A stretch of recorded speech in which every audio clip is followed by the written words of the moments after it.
he told me, he's like, oh, I'm really mad, this guy, I'm just gonna say it. That guy's a dink. I was hilarious. That's rude. It was rude, yeah, he was a little out of hand. That's shocking. That kind of language in a place like this. Hi, everybody! Hi. How's everybody doing? Everybody feeling good? Everybody grappling with their own mortality? Everybody reminded of the inevitability of death? Thanks, Jean. Very polite of you. It's okay, I'm young. I'm gonna keep blinders up, I'm just gonna keep doing my thing. I'm not gonna stop and appreciate any moment, because if I do, even for a second, what's gonna happen? I'm gonna realize that everything I know is fragile and it will fall apart. I'm just not ready for that right now. I have things to do. I don't know Jean at all.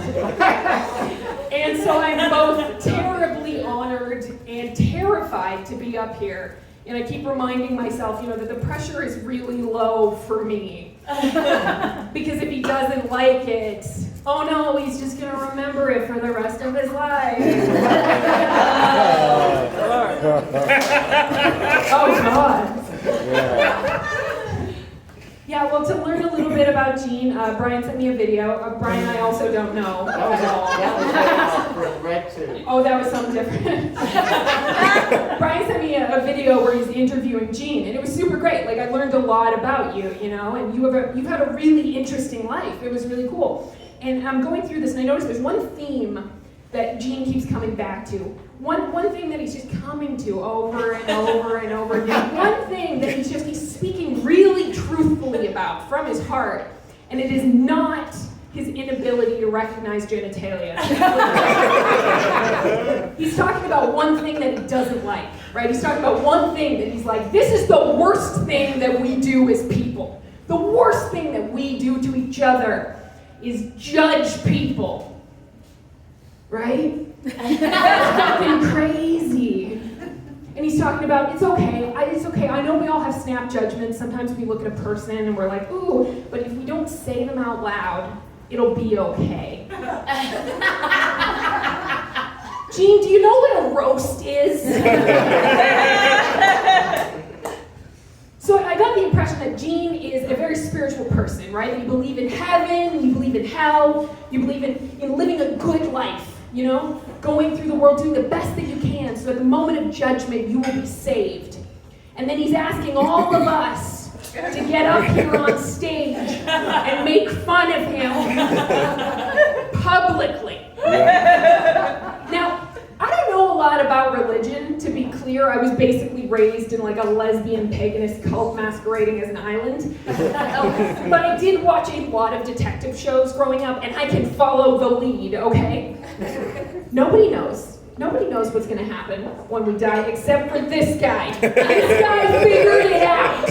And it had to be Jean, you know what I mean? He was the weird kid in priest school. Do you know how awkward you have to be the weird kid in priest school? That's the guy that figures out the God dilemma, right? You think about it, why did he go from that into sales? Because he had to figure out how he was going to get his way into heaven. It's a quota thing.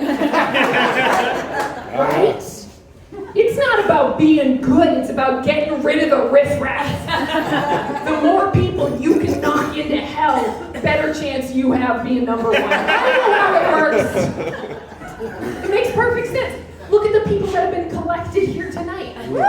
It looks like if you took an AI and you told it, draw a group of people who are definitely going to hell, this is what the picture would be. I mean, just look at the rest of the comics. We got Trevor. Trevor is too queer, and I'm saying that. So we know it's a problem. Every time they come out with a new letter, Trevor tries it on like it's a personality.